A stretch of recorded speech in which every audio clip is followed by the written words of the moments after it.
व्यासाय विष्णुरूपाय व्यासरूपाय विष्णवे नमो वै ब्रह्मनिधये वासिष्ठाय नमो नमः अविकाराय शुद्धाय नित्याय परमात्मने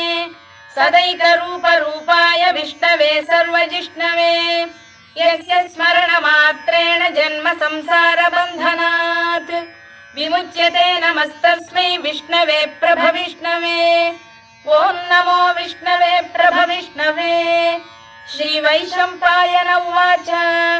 श्रुत्वा धर्मानशेषेण पावनानि च सर्वशः युधिष्ठिरः शान्तनवम् पुनरेवाभ्यभाषत युधिष्ठिर उवाच किमेकम् दैवतम् लोके किं वाप्येकम् परायणम् स्तुवन्तः कङ्कमर्चन्तः प्राप्नुयुर्मानवा शुभम् को धर्मः सर्वधर्माणाम् भवतः परम्